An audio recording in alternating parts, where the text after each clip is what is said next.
Welcome to the 53rd installment of Tell Em Alejandro, your number one place for sports, cars, video games, fitness. If you're a man, you're here. Miss Alejandro, about to tell him? What you about to tell him, Alejandro? I'm about to tell you about the New York Knicks bench players and how they stink. Tell him, Alejandro. New York Knicks fans and haters. We are on a 8-game winning streak. We recently beat the Philadelphia 76ers 93-92, but this was a very unsatisfactory victory. I'm going to break it down as honest and as real as I can because a lot of y'all cats is just wilding and it's really upsetting me. All right, now the New York Knicks were dominating this game. The Philadelphia 76ers are a bad team. They're garbage. They're trash. This is not the Allen Iverson days. They are trash. They are on a 22-game losing streak. After losing this game, now it's 23. And the streak, the most the most losses in a row by a team was the Cleveland Cavaliers after they lost LeBron James, and that's 26 games in a row that they lost. This Sixers team is threatening to lose that many games, so you understand really how bad this team is. It's very bad. But they have a plan, they have a strategy. I'll get to that later. Basically, the Knicks was winning this game. They were up 17 points, 5 minutes left in the fourth quarter. Like any other good team, you would think, all right, time to rest the players, right? Carmelo Anthony, Amar'e Stoudemire, all the good players, Tyson Chandler, went to the bench. Rightfully so. I agree with that. The New York Knicks bench players come into the game, up 17 points, 5 minutes left in the game, going against a garbage team. They gave up the lead. The Philadelphia 76ers made it a 1-point game. The starters for the Knicks had to come back in with about less than a minute left just to secure the victory, and the Knicks won by 1 point. And I noticed there's a huge backlash on Coach Mike Woodson. My friend called me and said he thinks Woodson should be fired. People on Twitter are criticizing Mike Woodson. I just read an article talking about how Mike Woodson is incompetent, and he just showed that to Phil Jackson. Stop right now. If you are up 17 points against a garbage team, a team that's threatening history to lose as many games in a row, and you're thinking that your bench players can handle that. Toure Murry, listen, Coach Woodson, what he did was give the bench players some minutes all season long. I have been criticizing Coach Woodson for not playing the young players. So have you, Knicks fans. So now, all of a sudden, since things went a little south, it's Coach Woodson's fault? Coach Woodson did what you've been asking him to do. The whole season you've been saying, play Toure Murry, play Jeremy Tyler. He played them, and they did nothing. So don't blame Coach Woodson. Toure Murry, why are you throwing an alley-oop to Cole Aldrich when you have the lead? Ask Toure Murry why he did that. Ask Shannon Brown why he looked like he couldn't even dribble the damn ball.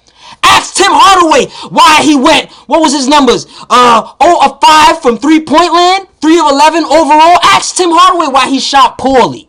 Ask Jeremy Tyler why he couldn't make a mid-range jump shot. The defense was leaving him open. They dared him to make the jump shot. He wasn't making it.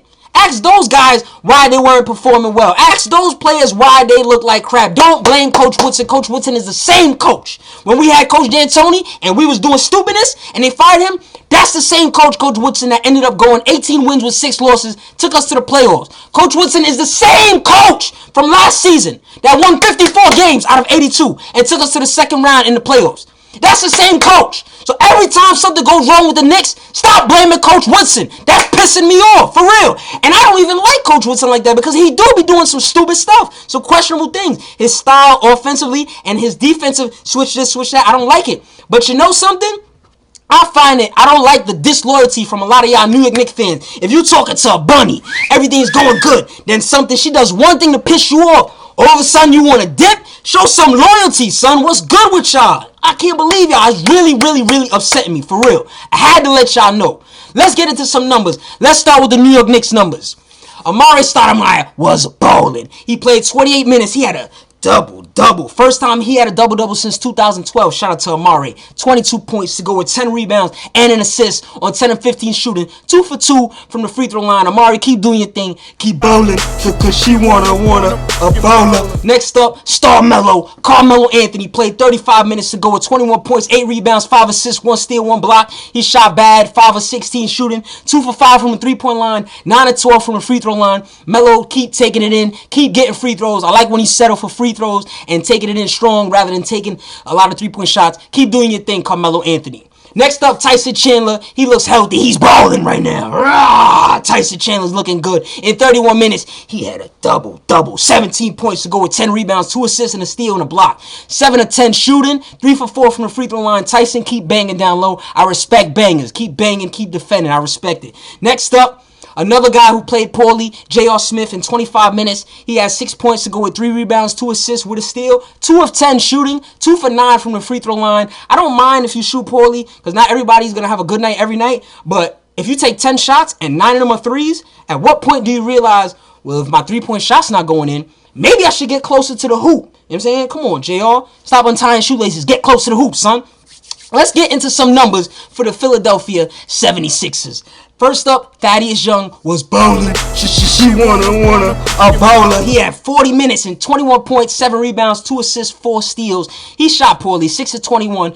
3 of 9 from the free throw line. I'm sorry, from the 3-point line. And 6 of 6 from the free throw line. Thaddeus Young hit a few key 3-pointers in them last 5 minutes when the Knicks bench was just stinking it up. So shout out to Thaddeus Young. Next up is somebody named Henry Sims. I don't want to play him, but I have no clue who Henry Sims is. In NBA 2K, he's rated a 60. You know what I'm saying? I don't want to say he's a scrub because he had a good game, but I have no clue who he is. Please fill me in. If you're a Henry Sims fan, fill me in on what he's done in the past. I know he went to Georgetown. Shout out to Henry Sims. 29 minutes, 16 points, 13 rebounds, double-double to go with 2 assists, 6 of 10 free throws, 6 of 10 shooting. But then again, I'm probably not even that surprised that the New York Knicks let a no-name look good against them because they do tend to have players that you would think are, no names, end up having monster games. When the Atlanta Hawks beat them, somebody named Mike Scott had 30 points. I don't know who Mike Scott is. When the Chicago Bulls put it on them, Jimmer Fredette, who I actually know from his college days, who does nothing in the NBA, had a monster game against them. Just to name a few players that all of a sudden have miraculous games against the Knicks. And can you believe, by the way, I looked up a little bit of Henry Sims. He used to play for the New York Knicks. What do you know? Next up, MC Dub, Michael Carter Williams. In 39 minutes, 22 points, 32 rebounds, 9 assists, damn near had a triple-double to go with 2 steals and a block on 10 of 21 shooting, 2 for 6 from the 3-point line. And also, out of those 3 points, he was hitting some threes also, just like Thaddeus Young, when the Knicks bench was just stinking it up. So shout out to MC Dub. New York Knicks fans, please don't forget, when things go bad with Coach Woodson, that with the no media policy that James Dolan has in place, unfortunately, Coach Woodson is going to get a big chunk of the blame. Now, like I said before, Coach Woodson is not perfect. And in the past, even I have asked for him to get fired just out of frustration. But be fair with Coach Woodson. Remember, he's in an unfair scenario when if somebody else who's in a position higher than him does something stupid, he has to talk to the media. So please, Knicks fans, just remember that the owner, James Dolan, has put Coach Woodson in a position to fail due to a lot of the poor decisions he's made with a lot of these bad contracts that we have, no salary flexibility, no first-round draft picks. Remember, all that stuff is not Coach Woodson's fault. What happens in the court, even though Coach Woodson is the coach, sometimes he can't control if somebody that he hasn't been playing, now he all of a sudden gives them burn and they do something stupid. And even though we wanted those guys to play, maybe he knew all along they would do something stupid like this. Remember, he sees them in practice. We don't. So show some loyalty to Coach Woodson. And for anybody that's questioning my loyalty to the team because I tend to criticize them, a true fan can criticize the team that they root for. A true fan can analyze a team and say, you know what? I'm a New Yorker. I got 2 teams. If one team is acting up, I know that if I root for the other team, their rival, they're going to have to step it up. The team that I want to pick it up is going to have to step it up because competition brings the best out of everyone. Fellas, you got a bunny. You talking to the bunny. You don't want her to go to the other dude. You're going to let her know, yo, you got to stay here. I want you. You understand? That's why sometimes when I get upset with the Knicks, I root for the Brooklyn Nets because I know if the Nets are doing good, the Knicks are going to have to do good to compete and try and keep all those fans that want to root for Brooklyn to come here to the New York Knicks. There you have it, folks. That's my recap of the Philadelphia 76ers versus the New York Knicks, where they pick up a pitiful win and the bench almost blew the game. Please, folks, New York Knicks fans and haters, please, enough with this whole, the New York Knicks are definitely going to make the postseason. The New York Knicks are a threat to the Miami Heat or Indiana Pacers in the first round. The New York Knicks are going to win a championship. Enough already. Aren't you seeing Their inconsistencies, they're showing you that they're inconsistent. They're showing you they lack qualities of a championship team. Earlier in the season, losing to the Milwaukee Bucks, one of the worst teams in the league. They lost to the Sixers in another game earlier in the season. They lost to the Sacramento Kings. Those are 3 bad teams. Just because recently they beat the Indiana Pacers. Earlier in the season, the Knicks beat the Miami Heat. Also, Carmelo dropped 61. All of a sudden, well, we won 8 straight games. We're going to make the postseason, do this and that. Stop. This is a wild card team. Honestly, one day you'll wake up, we'll lose by 40 points, same way we did to the Celtics, and one day we'll wake up and beat either the Heat or the Pacers. Lower the expectations and just take it one day at a time, New York. So please, tell them in the comments. Tonight's sleek silver bow tie is brought to you by Countess Mara. Sleek and silver. Tune in for more sports cards, video games, fitness, and all that. Follow at Em Alejandro on Twitter to hear my immediate reaction to live sports events. Or if you want to hear me cover a certain team or topic, tell them. Get